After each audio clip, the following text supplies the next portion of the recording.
It's been 18 months since I graduated from university, and I feel like I've experienced every possible emotion that one is able to feel during unemployment. I have felt bored, I have felt sad, I have felt unworthy, I have felt poor. I have felt like I wanted to myself. And at a certain point, you start wondering if you're the only one that's been employed for so long and if you're the only one that's been feeling this way. But then luckily, there's this thing called TikTok. And if there's anything that TikTok has taught us is that no experience is unique. There will always be at least one person that has faced the exact similar situation, meaning that you are never really alone. So for anyone who recently graduated or for anyone who has had a job but is now also unemployed, today I am here to entertain you through TikTok videos that are talking about unemployment. I obviously come across a lot of unemployment TikToks in my free time, so I've saved a couple that I really like or that I wanted to talk about in this video, but I also am in the mood to explore a little bit under the hashtag unemployed hashtag. Well, I already said that. Anyway, under the hashtag unemployed or unemployment and see what we can find and what relatable feelings or situations we come across. So without further ado, let's dive into it. I once again have my Boomer iPad at the ready because I'm using my phone to record, so I need another device to scroll on TikTok, obviously. So as I said, I'm first gonna show you my saved ones. This is a dream that I have had since lunch, and I am not giving up on it now. I thought this one was so funny when I came across it because it's so real. Like, obviously the point of a motivational letter is to kind of like romanticize everything a little bit, but oftentimes you'll actually be applying for companies that you've never heard of, like this video said, and somehow you have to convince them that you actually want to work there. And even if after reading the company's like description and what they do, it's possible that you are actually very eager to work there and that you're actually interested in what they do. But oftentimes it's like, oh, I would really love to work at this company that does production of packing materials, because I've always been very passionate about packages. I love sending them, I love receiving them, and I would just really be so happy to contribute to that. But honestly, if you then are able to kind of like yap and romanticize and just come up with this whole narrative about why you want to work there, I think that is a skill in itself, because you need to have certain arguments. You need to be able to, you know, convince them that you're a good candidate for a job that you had never even heard of. So everyone deserves some credit for that, honestly. Wake up, scroll on TikTok, get coffee, checking emails to see we regret to inform you, locking in and applying to more jobs, refreshing LinkedIn, getting ghosted, crash out nap, apply to more jobs, crying, dinner, scroll some more on TikTok, and then sleep. Once again, this is so real. When you've been unemployed for a long time, all of the days start kind of blending into one, and every day you're just doing the exact same things, and you just start forgetting which day it actually is, because obviously sometimes you can go do stuff with friends. You can go to the cinema, you can go to like a concert or whatever, but most of the time my friends are working during the week, and then I'm just at home applying for jobs or doom scrolling or making dinner or whatever. But it kind of becomes a bit routinous without actually having to have a routine, like going to a job. But there's really not much else to do unless you have certain like hobbies or, you know, required attendance somewhere. But I don't really have that. And it's also kind of hard to maintain your hobbies if you're not getting a steady income. So I would suggest to keep trying to find ways to break through that routine, but it's not always easy. God, I love insurance and banks and credit cards and the military, law and order. This is kind of a similar video as the first one, but I wanted to include this one because I quickly wanted to talk about the fact that for me, it is often so difficult to pretend to want to work at a company that I really don't agree with. And for me, a lot of those like big consultancy agencies, I mean, I don't really apply there usually, but maybe at some point I will have to. But it's just for me that would feel a bit disingenuous, and I don't know if I would be able to like in person lie about the fact that I'm really passionate about what they do. It's one thing to lie on a motivational letter, but yeah, I don't know.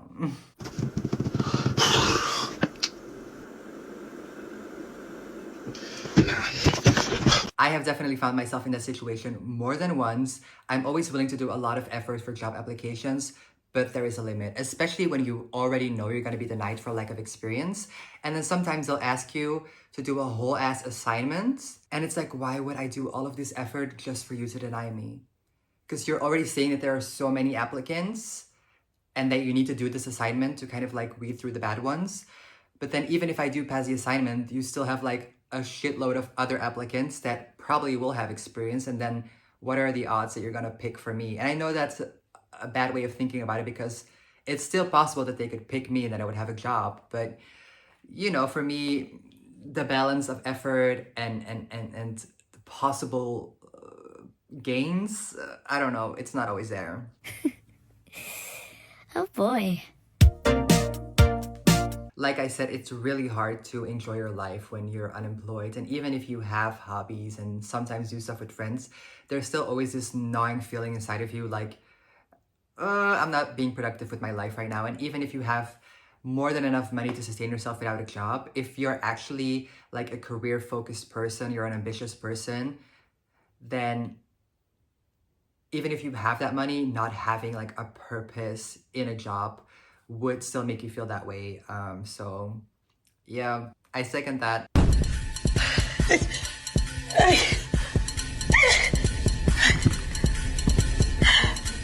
Okay, this is clearly an ad for that Sprout application. I don't even think we can use that here in Belgium, and I also don't want to support that. But the rest of the video is very accurate, because I have been sleeping so horribly since I started looking for jobs and applying for jobs, because every time that I've applied for a job, I'll start expecting an email reply anytime. So I'll wake up at like 6 a.m. and I'll check my phone and be like, did they reply yet? Did they reply yet? Did they invite me for an interview? And of course they haven't. They're not working at 6 a.m., but you never know. So I'm just always like waking up in a frenzy thinking about like, I have to check my email. And then I'm just like half asleep checking my email just to see if I have anything relevant. And I never do. So I could just sleep and not do that, but I don't know how to stop. My favorite part about being unemployed and job hunting is that everyone thinks that they have the secret key. They have the thing that you haven't thought of, you know? So it's like, hey, I've been really struggling to find a job. And they're like, have you tried going in person? Yeah, I've tried going in person. They just tell me to apply online and then I never hear back from them. Oh, well, have you tried to go directly to the careers website? I have done that. I've heard absolutely nothing back. Oh, have you tried getting networking or, you know, meeting people that work there? I have tried many jobs where I know somebody who works there and they still weren't able to get me in. You know, you should probably get a part-time job while you're looking. Have you tried to apply for like a McDonald's or like a barista job? You could do that to be making some money on the side while you're looking. I've applied. Yeah. Even with a full degree, these places are not hiring.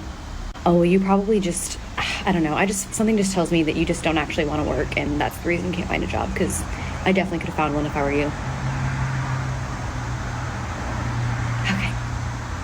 This is one of my biggest pet peeves, having been unemployed a long time. People will start automatically assuming that you're lazy or extremely picky or just not willing to work. And most of the times that is not the case at all. Like I said, most people do want to work. It's really not fun to not have an income and to kind of feel alienated from the entire world. So why would you purposefully not want to get a job if you don't have an income? But then people who have been at their jobs for years and years and years will automatically, you know, start assuming that you're just not doing your absolute best, you're not trying hard enough, and they will try to give you advice. And I'm not saying this is with malicious intent, it's often with the best intent, but sometimes it's just a bit offensive when people are like, have you tried sending out your resume?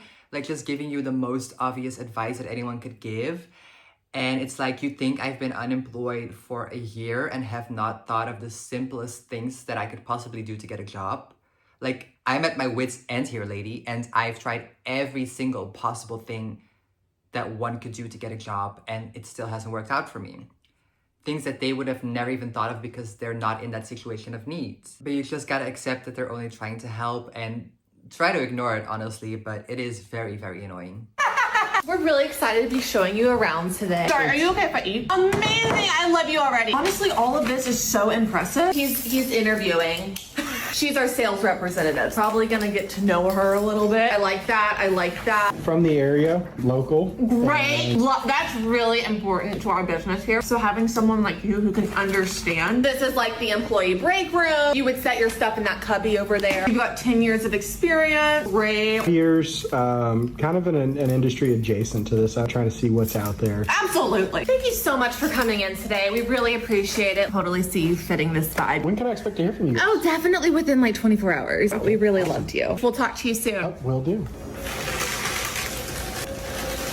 Honestly, this happens so often, and I don't even know why these recruiters bother faking and pretending like they're gonna offer you a job when they were clearly never interested from the beginning. It is just extra frustrating. Like, just be real. Just be honest and say if you're not feeling a vibe or if you're gonna go with an applicant that's more experienced or whatever. There's literally no purpose in acting like this. And you think this is like a caricature, but no. I remember this one interview that I had, and it was honestly one of the best interviews I've ever done. It was such a nice conversation as well with the recruiter, and we were just really hitting it off. Like, we had many similar interests as well. We had some small talk as well. And she was like, yeah, we kind of just planned this first conversation to see if there was a vibe with me. And in case that went well, we were gonna plan a second conversation with the manager of the department that you'd be working for.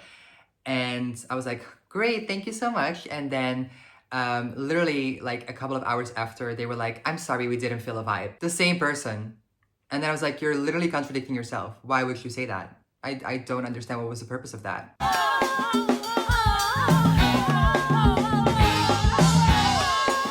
That is what my mind feels like on the daily, and I'm glad to have a visual representation of that.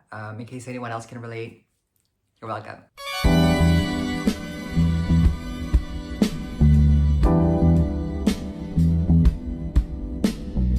At some point, you just don't have the life force anymore to apply for any more jobs, especially the motivational letters, because I know not everyone does this, but I handcraft every motivational letter for every different job advertisement. I never have like a general motivational letter. Like, I don't have a uniform one that I can send to any company. I always write it from scratch every time, and a lot of time goes into that. It's just so unrewarding if you sometimes write a motivational letter and they don't even bother reading it because you don't have the necessary experience that they asked for. So sometimes I'll just apply for jobs and not even bother sending a motivational letter because I can't. And then you also get denied, but I was gonna get denied anyway. So currently at 93 job rejections and counting. And I know that may not seem like a whole lot, but honestly, considering that I've written a motivational letter for all of them, it is a lot. Wow. Hey, people. I've seen a couple of TikToks that kind of say this exact thing, like being a formerly high-achieving child in high school and then doing well at uni to then be unemployed for a long time. I often feel like that's extra hard, and especially like this specific TikTok said, like being the eldest child. Now for me, I am an only child, which is better and worse because there's no one to compare me to. But I'm also the only hope of the family because I'm the only child. And on top of that, I am also the only grandchild. So I'm the only heir of 4 different bloodlines. And I'm also the first person in my entire family to ever get a university education. And I always thought that that was going to be like my doorway to having a successful life and a high income and whatever. But clearly, the universe had different plans. So far. I'm not writing it off yet. There's still a lot of time for me to make my name, and I will. Just know that I will. It's just taken a bit longer than I intended it to, but I will never give up. And neither should you. Period. Thank you for your application. However, 7 billion people have applied for this role, so we will not be providing feedback.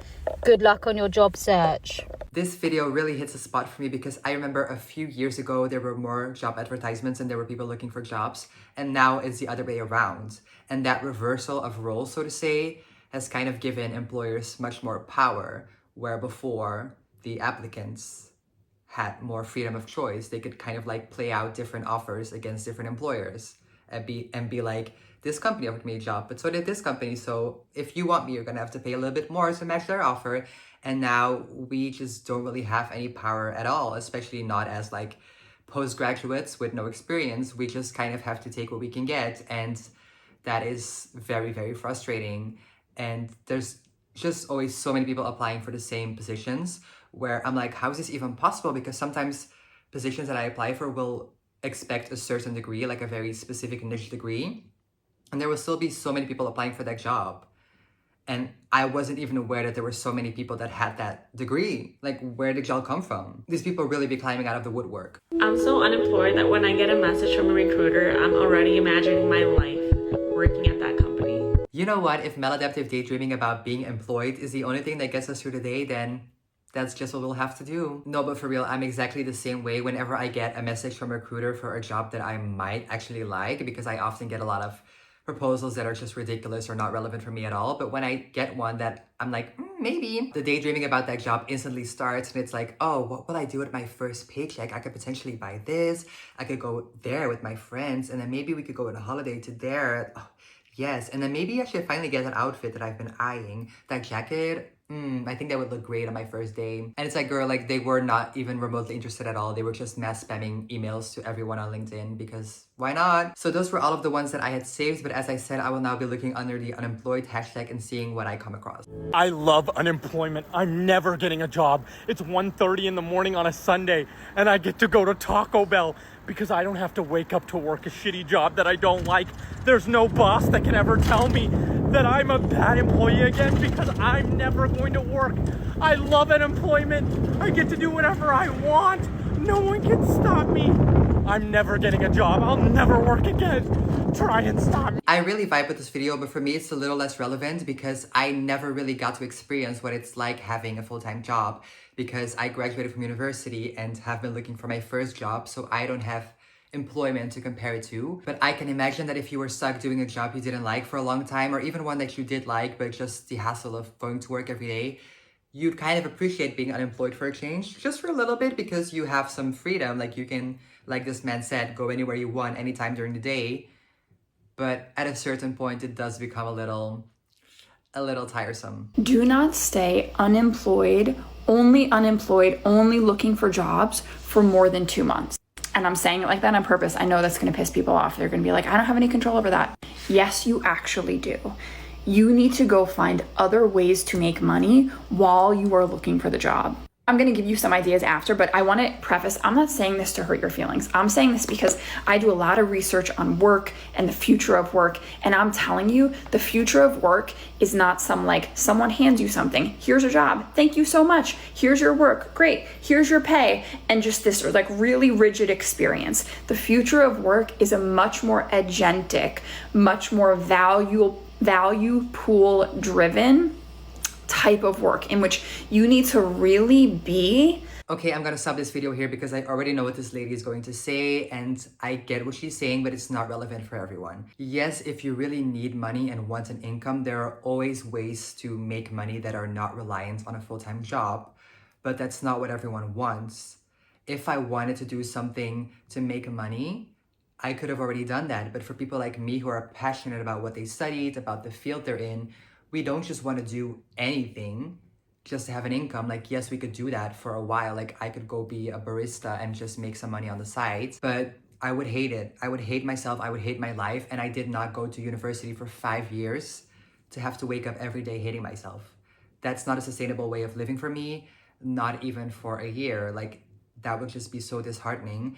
And while I have certainly applied for jobs that would not make me happy, they would also not make me miserable. I think there's a difference there. So yes, if you really wanted to, you could always go school yourself in coding or whatever and become a freelancer in certain types of skills, but not everyone wants that. And if everyone suddenly starts becoming a programmer or selling digital courses online, there's gonna be an oversaturation in no time, and then we're all back to square one. There's so many TikTok videos that supposedly teach you how to make an income on the side, and so many of them are just pyramid schemes or very unethical ways of making money, like selling digital courses. But the digital courses are not actually a course, they're just a course about how to sell other people digital course, which then in its turn makes it kind of a pyramid scheme. And again, yes, realistically, you could make money from that, but not everyone wants to be a horrible person. Unemployed, hungry, dirty, sad. I used to go to work every day, but that was before I discovered unemployment. With unemployment, you get to leave behind the grind of having a job for the small sacrifice of not making a living. Plus, with a lack of career, you might also experience a lack of purpose, which is going to leave you with a ton of free time. Yeah, well, yes. Day in the life of your unemployed friend featuring a major crash out. One of the hardest things I've experienced while being unemployed is putting so much value in myself as a person, in my work, in my full-time job. And not having that right now has really taken a toll on my self-esteem professionally and personally. I feel like I really am busting my ass and trying my hardest to get a job, and it's just not working out. And it's really discouraging. If you're in any sort of similar position, I really think what's meant for us will come. So as much as I talk about how important it is to stay positive and how much I'm trying, it's okay to have a little crash out every once in a while. I love you guys, and I'll see you guys soon. That's the last video I want to react to today, and I just quickly wanted to say something about the motivational part that she had in her video, that being what's meant to find us will find us, or what's meant to find you will find you, because I truly believe that all the right things will eventually fall onto your path. I have been such a lucky person in my life in so many ways. I truly believe that I've manifested crazy things to happen in my life.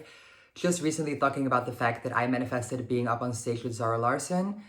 I wanted that to happen, and I made it happen. And I truly believe that just me believing that it would actually happen made it happen. And yes, I worked towards that goal like I did with so many other things. But I feel like if you want something desperately enough, the universe will give you what's right for you. Maybe not in the way that you expected it, but something right will fall into your lap. And that has always happened to me with housing opportunities, my education, internship opportunities, concerts, whatever. And it's just been a little bit weird that somehow I have not been able to find the job that's meant for me. And I don't know why that is. Maybe there is another purpose for me. But I truly believe that at some point, everything will fall into place, because it always has. And I don't know why this time would be different. And I believe that's the case for everybody. Sometimes it just may take a little bit longer, a little bit more sadness and heartbreak and frustration might be required this time around, but I truly believe that everything will always work itself out sooner or later. So if you're watching this video feeling as desperate, as hopeless, as frustrated as I have, then just remember we're all in this together. No High School Musical reference, but it could be. I hope you enjoyed this video. If you did, please make sure to like this video and subscribe to my channel for future videos like this one. Bye!